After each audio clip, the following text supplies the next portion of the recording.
പരിതസ്ഥിതി. ഒരില വന്നു വീണു, ഒരില വന്നു വീണു. എന്തൊരു ശബ്ദമായിരുന്നു!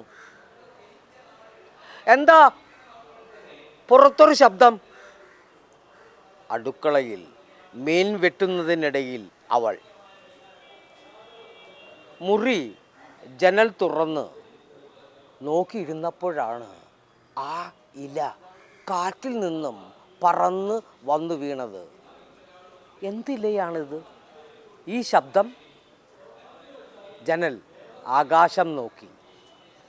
തിരകൾ ഇറങ്ങിയ മണൽത്തിട്ട, കടൽ തേടും കൊക്കുകൾ. നോക്കിയോ? എന്താ അത്? നോക്കി. മുറ്റത്ത് വീഴാൻ ചക്കമരമോ തേങ്ങ മരമോ ഇല്ല. ഉണ്ടായിരുന്നത് ഒരു ഉണക്ക ആര്യവേപ്പിൻ തൈ. എന്താ അത്? എന്താ എന്താ ഒന്നും മിണ്ടാത്തത്? വീണ ഇലയെ നോക്കി നോക്കി ഇരുന്നപ്പോൾ ആകാശം താഴേക്ക് താഴേക്ക് മറിയും പോലെ പെട്ടെന്ന് അടുക്കളയിൽ ഒരു ഭയങ്കര ശബ്ദം.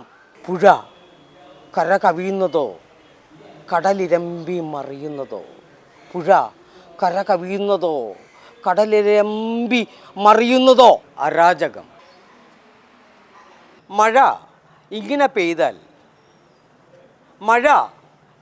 പെയ്താൽ മനുഷ്യനെ ഒന്നിനും കൊള്ളാതെ വരും. മഴ ഇങ്ങനെ പെയ്താൽ മനുഷ്യനെ ഒന്നിനും കൊള്ളാതെ വരും. പുറത്തിറങ്ങാനോ വല്ല പണിക്കും പോകാനോ ഒരു തീപ്പെട്ടി ഉരയ്ക്കുവാനോ ജാഥ നടത്താനോ പന്തം കൊളുത്താനോ കൂട്ടം കൂടാനോ എന്തിന് ഒരു വിപ്ലവം പോലും നടക്കാതെ വരും. മഴ ഇങ്ങനെ പെയ്തിരുന്നാൽ സാറേ, മഴ ഇങ്ങനെ പെയ്തിരുന്നാൽ അരാജകത്വത്തിൽ രാജ്യം അടിയന്തരാവസ്ഥ പ്രാപിക്കും. മഴ ഇങ്ങനെ പെയ്തിരുന്നാൽ അരാജകത്വത്തിൽ രാജ്യം അടിയന്തരാവസ്ഥ പ്രാപിക്കും.